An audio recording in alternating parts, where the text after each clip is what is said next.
Donald Trump का नाम आता है तो सुर्खियां अपने आप आ जाती हैं। कोई उन्हें सीरियस लीडर मानता है तो कोई उन्हें बस एक शोर मचाने वाला पॉलिटिशियन कहता है।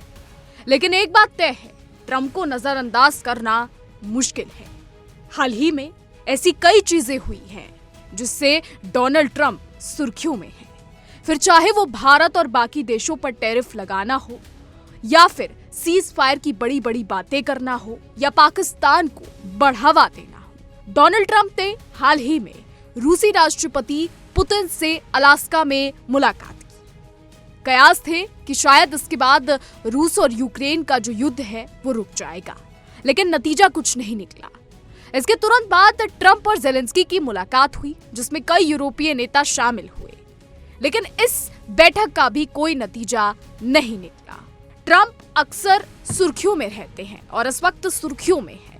फिर चाहे ट्रंप का कहना हो कि उन्होंने 6 देशों का सीज फायर कराया है, जिनमें Bharat, Pakistan, Cambodia, Thailand, Iran, Israel हो, लेकिन बता दें कि भारत और पाकिस्तान को लेकर भारत पहले ही अपना रुख साफ कर चुका है और बता चुका है कि ट्रंप इसके जिम्मेदार नहीं है। ट्रंप ने सीज फायर नहीं कराया है। लेकिन अब यहाँ देखने वाली बात यह है कि ट्रंप पाकिस्तान के साथ बहुत तालमेल बिठा रहे हैं। अभी हाल ही में आसिम मुनीर अमेरिका पहुंचे थे और ये उनकी दूसरी अमेरिकी यात्रा थी। इसके अलावा हम आपको ये भी बता दें कि ट्रंप ने कई देशों पर भारी टैरिफ भी लगाया है, जिनमें से भारत पर उन्होंने 50% तक का टैरिफ लगाया है। अब इन सब के बीच कई सवाल उठते हैं, जैसे कि आखिर ट्रंप क्या चाहते हैं, सत्ता या सिर्फ शो? दूसरा, ट्रंप का भारत पर टैरिफ और चीन को छूट क्यों? और तीसरा, पाकिस्तान पर ट्रंप की नरम नीति क्या है वजह? अब इन सभी सवालों के जवाब सुनिए पूर्व राजनयिक पिनाक रंजन से। जी हाँ, इससे पहले हम आपको ये भी बता दें कि पिनाक रंजन चक्रवर्ती 1973 में भारतीय विदेश सेवा में शामिल हुए और एक लंबे और प्रतिष्ठित राजनयिक करियर में प्रमुख पदों पर रहे।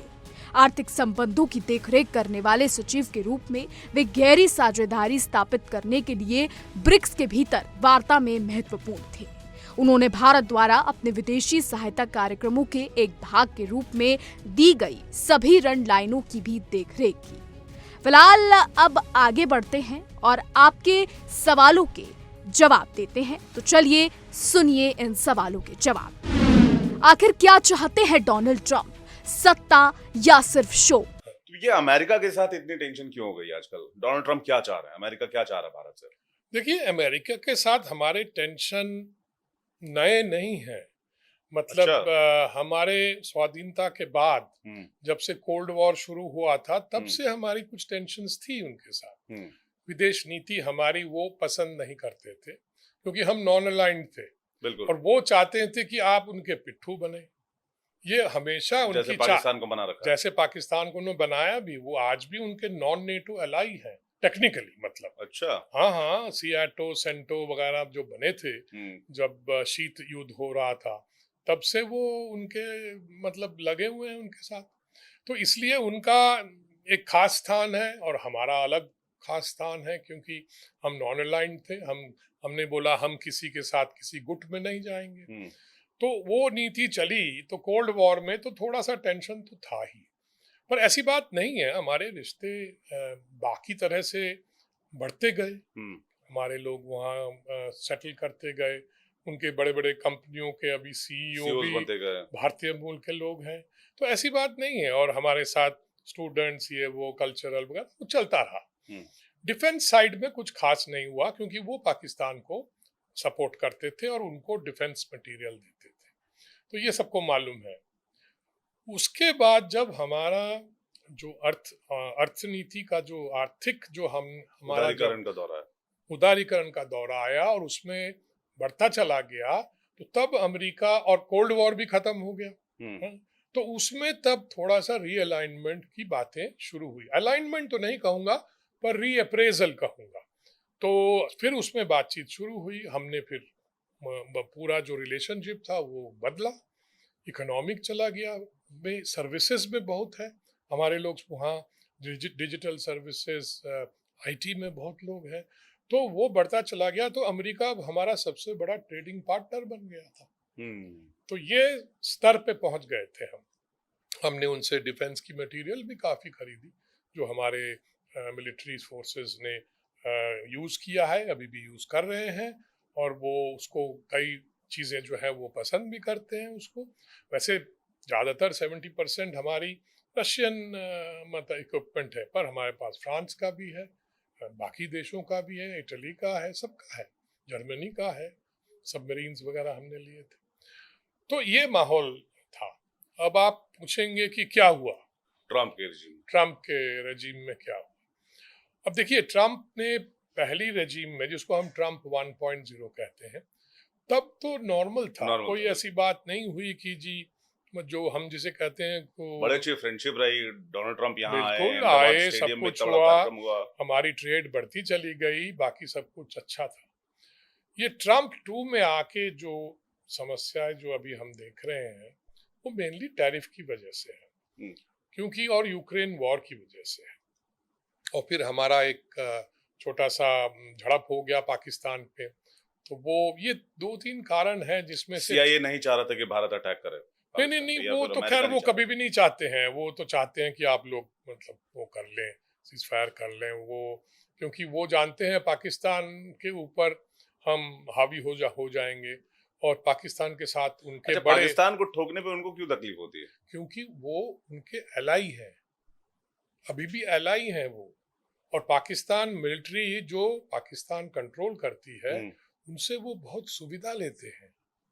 जैसे अफगानिस्तान की कोई मसला हो या ईरान का कोई मसला हो, उनके स्पाई प्लेन्स वगैरह उनको वो सुविधाएं देते हैं।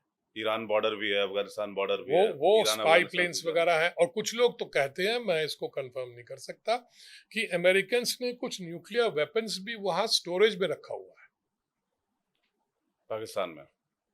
वो जहां हमने वो जो नूर खान, हाँ, वो जहां हमने अटैक किया था वहां जो हिल साइड है, कई सैटेलाइट पिक्चर्स निकले हैं उसके, उसमें बड़े बड़े टनल्स हैं, और फिर अंदर मेरे ख्याल स्टोरेज के। कुछ लोग कहते हैं, एक पाकिस्तानी जो रिटायर्ड मिलिट्री ऑफिसर थे, वो कहते थे अमेरिकन हमें वहां घुसने नहीं देते थे, उनके लोगों को भी उस एरिया में नहीं जाने, वो उनका कंट्रोल था सिर्फ। तो ये सब चीजें सर्कमस्टेंशियल एविडेंस है, जो लोग कुछ लोग जो स्ट्रेटेजिक जो ऑब्जर्व करते हैं, वो कहते हैं कि शायद उसकी वजह से भी हो सकता है। तो ये है उनका बड़ा घनिष्ठ काइंड ऑफ रिश्ता।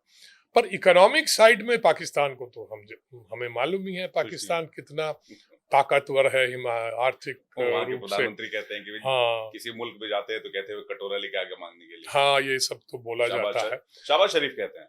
बिल्कुल, वो खुद ही कहते हैं। तो ये है माहौल। और ट्रम्प साहब ने जो आके किया है उसकी वजह तो मैंने बता दी है।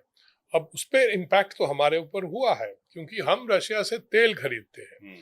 उसकी वजह से ट्रम्प नाराज हैं, क्योंकि ट्रम्प को इंडिया को तेल भी बेचना है। वो चाहते हैं इंडिया रशिया से मत खरीदे। और वो देखिए, वो बड़ा बिजनेस माइंडेड आदमी है, उसको सिर्फ बिजनेस और ये समझ, वो फॉर्मल पॉलिटिक्स उसने बहुत सालों बाद की। He was not a formal politician, न ही कांग्रेसमैन था, न ही सेनेटर था, न ही किसी स्टेट का गवर्नर था। तो अचानक उसके पास पैसे थे, पैसे की वजह से उसका दबदबा बढ़ गया, तो वो रिपब्लिकन पार्टी में वो उसका लीडर बन गया, प्रेसिडेंट बन गया है। WWE खेलते थे रिंग में आके, बहुत कुछ करते थे वो बिजनेस फील्ड में। उन्होंने यहाँ भी इन्वेस्ट कर रखा है इंडिया में। हाँ, यहाँ पे ट्रम्प टावर और पता नहीं क्या क्या रियल एस्टेट सब कुछ है। तो बिजनेस मैन है वो असली में। तो वो समझते हैं कि इंटरनेशनल पॉलिटिक्स भी बिजनेस ही है। इसी तरह से हम उसपे बिजनेस जो टेम्पलेट है उसको लगा के मैं सक्सेसफुल हो जाऊंगा। मतलब लगता है ऐसे ही है। सब लोग जो एनालिसिस करते हैं वो यही कहते हैं। ट्रम्प का भारत पर टैरिफ, चीन को छूट क्यों? टैरिफ क्यों डालना चाह रहे हैं? तेल की वजह से। तेल अमेरिका भी लेता है रशिया से, बिल्कुल लेता है। पैलेडियम लेता है, केमिकल्स लेता है, बहुत सारी चीजें लेता है। यूरोप भी लेता है, बहुत सारी चीजें लेता है। चाइना सबसे ज्यादा लेता है। बिल्कुल। भारत पर ही टैरिफ, चाइना पर टैरिफ नहीं लगाया। वो मैं समझता हूँ वो नाराज हैं। नहीं, वो जो प्रेशर है कुछ तो नाराजगी है कि हमने ट्रम्प को बोला नहीं कि आप बड़े हमारे गुरु हैं, मालिक हैं, हमने उनको मस्का नहीं लगाया, बन मस्का जब होता है ना, और वो नहीं कहते रहे लगाया। बार-बार कि हमने युद्ध रुकवाया। हमने कहा है कि जो सीज फायर या जो भी है, सीज फायर तो नहीं कहते हम कहते हैं स्थगित हुआ है ऑपरेशन सिंदूर, कि हमने और पाकिस्तान में उनका फोन आया और हम राजी हो गए। बात यह है कि बिहाइंड द सीन्स उनके जो लोग थे, अमेरिकन जो थे, वो पाकिस्तान पर प्रेशर डाल रहे थे। ये बात तो सही है, ये तो हमें मान, पर ट्रम्प को क्रेडिट की जरूरत थी क्योंकि उनको नोबेल प्राइज चाहिए। वो कहते कि मैं हर एक महीने एक एक युद्ध बंद कराता हूँ, इस तरह की बातें वो करते हैं। अभी आर्मेनिया अजरबैजान की डील साइन हाँ कर दिया, वो पसंद करते हैं ना कि मैं बीच में खड़ा रहूंगा, दोनों उधर रहेंगे, मैं दोनों तरफ। कहते हैं मोदी जी और मुनीर को अगल बगल बिठा, वो आसिम मुनीर को यही करवाना चाह ये रहे थे। इसी वजह से वो मोदी जी वहां गए नहीं। ये कैसे हो सकता है? कहाँ एक जनरल जो पाकिस्तान का और कहाँ मोदी जी? तो ये बड़ी प्रॉब्लम हुई थी। उसने बुलाया जरूर था मोदी जी को, मेरे ख्याल कनाडा से, जब G20 चल रहा था, या वाशिंगटन आ जाइए, और उस मुनीर को भी उसने वहां बिठा रखा था। उसकी मेरा ख्याल ख्वाहिश तो यही थी कि शायद उनको बिठा के मैं कुछ उनसे बातचीत करके हाथ वो मिलाएंगे और मैं उनको ऐसे ऐसे करके बोलूंगा कि अरे, और G20 के बाद ही बुला रहे थे कि आप डायरेक्ट यहीं आ जाइए, डायरेक्टली उधर नहीं जाना है। और खुद वहाँ एक दिन रह के भाग आए वहाँ से G20। कहाँ रुके हो? गए और फिर वापस तुरंत? बहुत बहुत हाँ, वो जरूरी काम है। एक ही दिन में बहुत जरूरी काम। मुझे लगता है यही जरूरी काम था। तो हाँ यही था। और जो मोदी जी ने भी कहा कि मुझे भी बहुत जरूरी काम है अपने देश में वापस जाना है, वापस जाना है। तो इस तरह की बातें सुनने में आता है। पाकिस्तान पर ट्रम्प की नरम नीति क्या है वजह?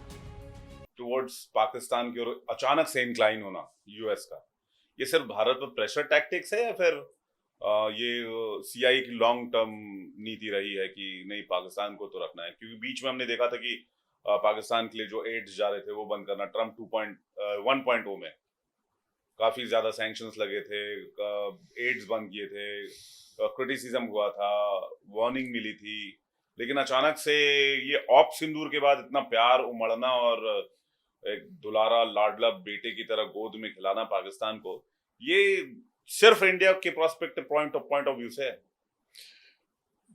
दोनों है। मैं कहूंगा कि उनका जो लाडलापन बहुत सालों का जो है, जो मैं पहले बताया, और इंडिया पे प्रेशर डालना भी है। दोनों लेवरेज वो कर रहे हैं, इसमें कोई शक नहीं होना चाहिए कि हम पाकिस्तान को थोड़ा और मदद कर देंगे। पाकिस्तान एक प्रॉक्सी कंट्री है, चाइना का भी है, अमेरिका का भी है, और दोनों का एक जगह कन्वर्जेंस है कि इंडिया पे किस तरह से प्रेशर डाल के रखे। पाकिस्तान कैसे मैनेज करता है? पाकिस्तान चाइना और अमेरिका में 36 कहाँ खड़ा? हाँ, क्योंकि चाइना भी चाहता है पाकिस्तान को, वहाँ ग्वादर बना रहे हैं, वहाँ पे बेस बनाएंगे। चाइना की प्रॉब्लम बताए क्या है? मतलब भू राजनीति में चाइना की सबसे बड़ी प्रॉब्लम है कि चाइना को इंडियन ओशन में एक्सेस सिर्फ 2 जगह से है। एक तो है मलाका स्ट्रेट्स और एक है लोम्बुक स्ट्रेट्स, और वो इंडोनेशिया में पड़ता है, इंडोनेशिया मलेशिया में पड़ता है। और ये जो जगह है ये किसी भी टाइम हम ब्लॉक कर सकते हैं, क्योंकि अंडमान के वहां से निकलता है ना, तो वहाँ हम ब्लॉक कर सकते हैं। अमेरिका भी ब्लॉक सिंदूर में भी तो हमने अपने शिप्स डाल दिए थे वहाँ पे। बिल्कुल, कराची को ब्लॉकेड के धमकी दी थी। तो वो चाइना उससे निकलना चाहता है, उस डायलेमा से। इसलिए वो चाहता है कि पाकिस्तान के बीच में से आके ग्वादर पहुंच जाए। सोमालिया में उन्होंने एक नेवल बेस बना रखा है, नेवल आर्मी बेस बना रखा है। उनको पैसे वैसे देके उन्होंने वहाँ एक पोर्ट लेके उसको बना लिया, क्योंकि चाइना की जो अभी एम्बिशंस है वो ग्लोबल है। वो मुकाबला करना चाहता है अमेरिका का, क्योंकि उसके पास अब उस तरह की काबिलियत भी आ गई है, क्योंकि मिलिट्री इकोनॉमिक पावर हो गया है। तो इसीलिए चाइना अब अपना क्या कहते हैं, जैसे स्प्रेडिंग इट्स विंग्स बोलते हैं ना, तो वो इंडियन ओशन में तो खैर सबको इंटरेस्ट है, क्योंकि इंडियन ओशन में 60% of China trade goes through the Indian ocean. सिर्फ चाइना ही नहीं, जो भी ईस्ट वेस्ट ट्रेड होता है, इसलिए वो मालदीव्स पे भी नजर रख रहे हैं कि वहां भी एक आइलैंड मिल जाए। हम्बन टोटा पे उन्होंने बहुत बड़ा कोशिश किया, और फिर उन्होंने डेट ट्रैप डिप्लोमेसी जिसे आप बोलते हैं, पैसे दे देंगे फिर आप पेमेंट नहीं कर पाओगे, क्योंकि छोटे छोटे देश हैं। श्रीलंका में इकोनॉमिक क्राइसिस हो गया, तो उन्होंने बोला ठीक है आप पेमेंट नहीं कर सकते हैं तो हमको पोर्ट दे दीजिए। ये उनका मोडस ऑपरेंडाई है, जिसको हम बोलते हैं डेट ट्रैप डिप्लोमेसी। तो ये चाइना का रवैया रहा है। अब आए कि अभी फिलहाल जो हमने देखा चाइना इंडिया में बातचीत, थोड़ा बहुत नॉर्मलाइजेशन है। ऐसा है कि भू राजनीति कभी स्टैटिक नहीं होती है। भू राजनीति में बहुत डायनामिज्म होता है, और जब एक एक पड़ाव पे जब भू राजनीति पहुंचता है तो तब देश उस पर एडजस्ट करते हैं। इसको हम इंटरनेशनल लैंग्वेज में कहते हैं हेजिंग। अब सारे हेजिंग कर रहे हैं कि पता नहीं क्या होगा, so let us keep our lines open. और चाइना के साथ तो हमारा ट्रेड भी काफ़ी है, हमारा एडवर्स बैलेंस भी है, ऑलमोस्ट $100 बिलियन। चाइना से बहुत चीज़ें हमारी आती हैं यहाँ ज़रूरी। तो आपने देखा होगा 3 चीज़ों पे बात हुई, चाइना ने बोला नहीं नहीं हम इसको खोल देंगे। चाइना भी उसको हथियार बना के भारत के विरुद्ध प्रेशर पॉइंट बनाता है, जैसे टनल बोरिंग मशीन्स है। अब हमारे यहाँ इंफ्रास्ट्रक्चर का बहुत बड़ा प्रोग्राम है, टनल बोरिंग मशीन हमें चाहिए, टनल बनाने हैं। हमारी मेट्रो हर एक टायर 2 सिटी में बन रही है, पूरे देश में ये सब। सो इंफ्रास्ट्रक्चर इलाकों में आपका ट्रांसपोर्ट एब्सोल्युटली टनल्स बनानी है, पानी के वगैरह। तो टनल बोरिंग मशीन्स जो हैं वो हमारे पास एडिक्वेट है नहीं, तो इसलिए चाइना से लेते हैं, क्योंकि वो काफ़ी वो वैसे है जर्मन टेक्नोलॉजी, बनता चाइना में है। तो इसीलिए उसका उन्होंने एक्सपोर्ट बंद कर रखा था। वो कुछ बोल दिया उन्होंने कोई कारण दिखा के। उसके बाद जो रेयर अर्थ्स होते हैं, जिसको हम मैग्नेट्स वगैरह बनते हैं, जिससे वो गाड़ियों में ज़रूरत होती है, कई मशीनों में ज़रूरत होती है, तो वो कंज्यूमर गुड्स में भी यूज़ होती है, तो वो भी उन्होंने बंद कर रखा था। और तीसरा आइटम था कुछ और मुझे याद नहीं आ रहा है। और फिर बात थी मानसरोवर यात्रा की, बॉर्डर ट्रेड की। तो ये सब बातों पे अब समझौता हो गया है, क्योंकि जब एक पड़ाव आया है जो अभी भू राजनीति में, तो चाइना भी देख रहा है कि इंडिया अगर हमारी तरफ झुके तो अच्छा है, क्योंकि अमेरिका जिस तरह से दबाव डाल रहा है और हमारा अमेरिका के साथ जो तनाव चल रहा है वो उसका फायदा उठा रहे हैं। पर वो अपना फायदा भी देख रहे हैं कि ऐसी बात नहीं है, ट्रेड है, बहुत कुछ है हमारे साथ, फ्लाइट्स अब शुरू हो जाएंगी। और ये हम भी कर रहे हैं कि अमेरिका को भी समझा दें, डायरेक्ट फ्लाइट इनफैक्ट शुरू हो गई है। ये हम कर रहे हैं क्योंकि भू राजनीति में जो पड़ाव पे हैं, अमेरिका का पेच थोड़ा कसा है। नहीं तो अमेरिका को भी मैंने सोचने का कुछ देना चाहिए ना, दाना देना चाहिए कि भाई आप ऐसे करोगे तो ये उसका नतीजा होगा। और हम अगर ट्रेड डील में उनकी जो टीम आनी थी उसको उन्होंने रोक दिया है। वो सोच रहे हैं कि इंडिया इस दबाव में आके एकदम हाथ पैर जोड़ेगा, मेरे पैर पकड़ लेगा, नतमस्तक हो जाएगा। हाँ, और उसको पाकिस्तान वैसे बहुत चालाकी से उसने ट्रम्प को पूरा क्रेडिट दे दिया कि सर आपके बिना तो पाकिस्तान का तो, और उन्होंने नोबेल प्राइज के लिए भी, क्योंकि उसके दिमाग में ये बैठ गया है कि मुझे नोबेल प्राइज चाहिए। पता नहीं, वो सनकी आदमी तो है ही थोड़ा, तो उसमें पता नहीं क्यों ऐसे दिमाग में वो किसी ने बिठा दिया। तो किसी ने कहा कि ये आपकी बहुत बड़ी लेगेसी होगी। और वो ओबामा को मिला था ना एकदम बेफजूल का नोबेल प्राइज, तो वो उसके चक्कर में उसके दिमाग में भी वो बैठ गया। तो ये थे डोनाल्ड ट्रंप से जुड़े कुछ बड़े सवाल और उनकी असली कहानी। आशा है आपको हमारी आज की बातचीत पसंद आई होगी। जुड़े रहिए हमारे साथ, क्योंकि आने वाले एपिसोड में हम और भी दिलचस्प मुद्दों पर बात करेंगे। तब तक के लिए धन्यवाद, और ऐसे ही देश और दुनिया की तमाम बड़ी खबरें जानने के लिए देखते रहिए इंडिया डेली।